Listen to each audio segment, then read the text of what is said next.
on which the dealerships are governed by, from a sales perspective, from an advertising perspective, and the rules that are, so it's really about ethics, fairness, okay, and dealing with clients, like not overcharging clients.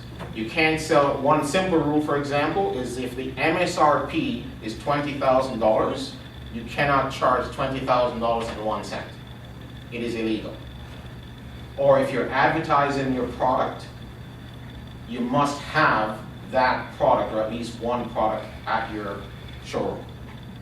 Or if somebody walks into you and you get the hint that they've actually purchased a car at another dealership and they're just shopping for a price, but they hinted that they've already shopped and got a bill of sale, you cannot sell them a car unless they're buying two.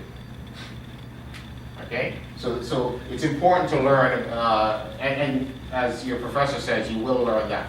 When I actually return from my marketing day, because your license expires every 2 years, okay? It's just like a pilot's license, you have to renew it frequently. And they check your background, they check to make sure that you're not a criminal, frankly, and you don't have cases or judgments or public records against you, because they want people representing buyers to be ethical and to be knowledgeable, okay, and how to deal with cases. But when I returned from my automotive stint for 8 years, I had to get relicensed.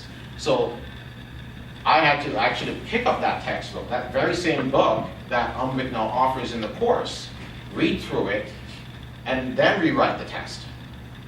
Because a lot of the rules had changed, obviously, in 20 years. Okay, it's a big difference now than it was then. There was no test back then, really. They did a background check, and if you had a sponsoring dealer, and if you passed that background check and you weren't a criminal or they didn't find any bad history on you, they would grant you a license from there. It's a lot different now. Much more vetted. Okay, so right now, in my advertising and marketing role, in my leasing role, I actually assist the store with advertising and marketing because of my background.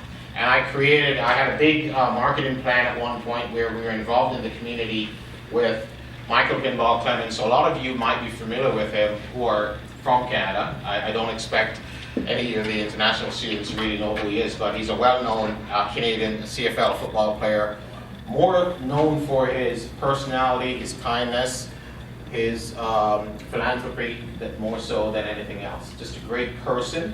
And I basically wrote a business plan and had Mike Pinball Clemens represent our dealerships at the time for 3 years to bring us out into the community, because one of the things that I found when I returned to the dealership was that we were not very community oriented. So we'll talk about why that's important.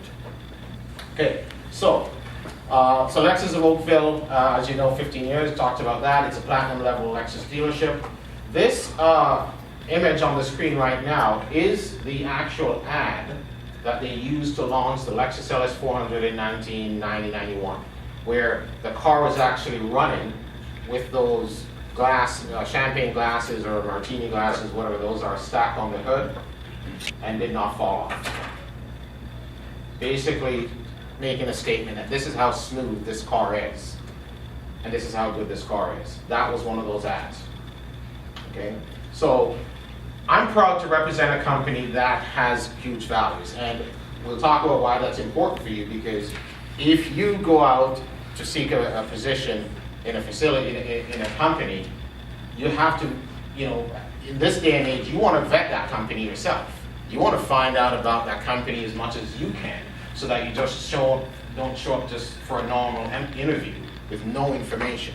You want to pick a company that's involved in the community, that does a lot of different things, not just sell a product. Okay?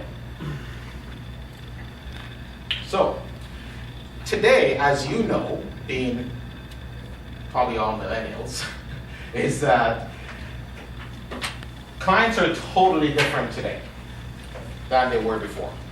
Okay? The shopping process is different. Why? Who can tell me why everything is different today than it was 20 years ago? Yeah. Google?